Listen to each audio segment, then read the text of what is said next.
Bon, ben, moi je crois que le gouvernement congolais doit cesser avec ces théâtres-là. La population n'a pas besoin de théâtres. Lorsqu'on veut attaquer un ennemi, est-ce qu'on a besoin de la viser, de l'annoncer? Pas besoin de ça.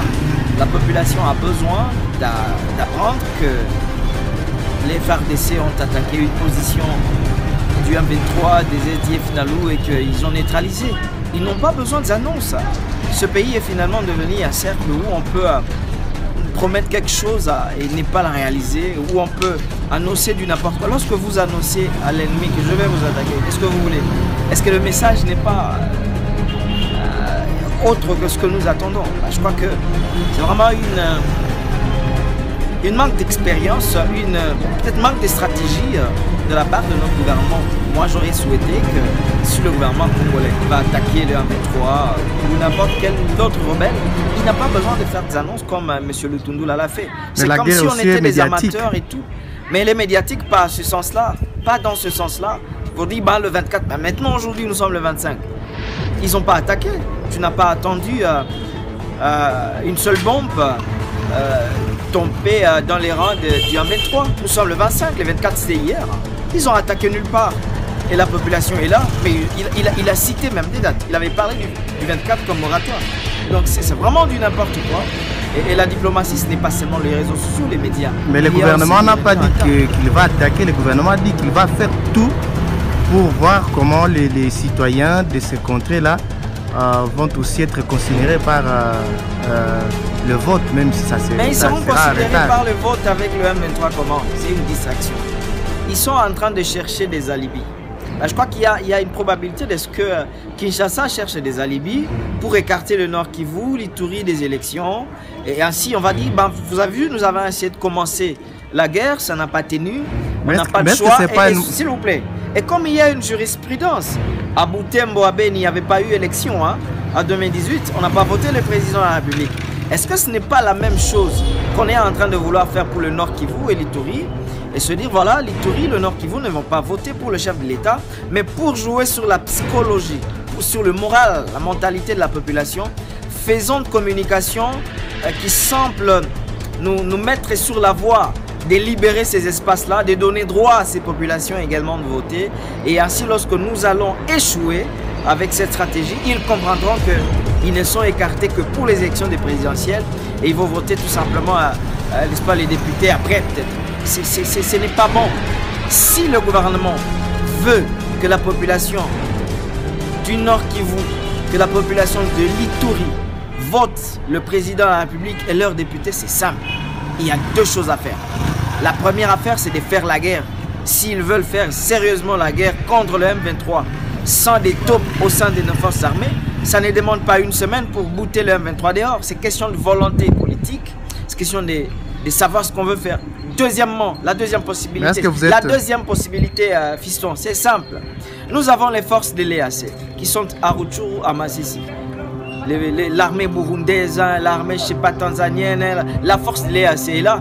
Elle ne fait absolument rien. Mais qu'est-ce qui manque? Parce que ce soit le M23, que ce soit le gouvernement, accepte quand même la présence de l'EAC.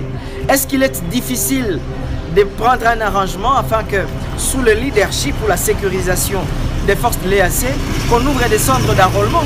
Parce que le M23 n'a jamais dit qu'il vient occuper, qu'il fait une guerre d'occupation, selon ce que nous avons toujours entendu.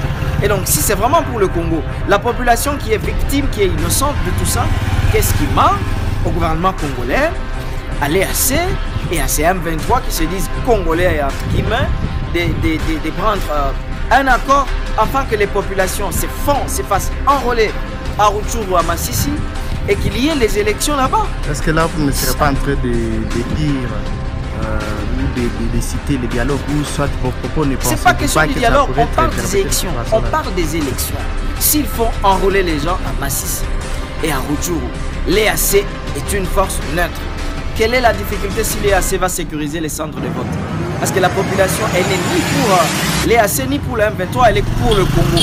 Et donc si c'est pour que cette population s'enrôle et qu'elle élise leur président et leurs députés, où est le problème? Il n'y en a pas. Ce n'est pas question de grands dialogues ou de quoi, tout ce que vous voulez. C'est question de volonté politique.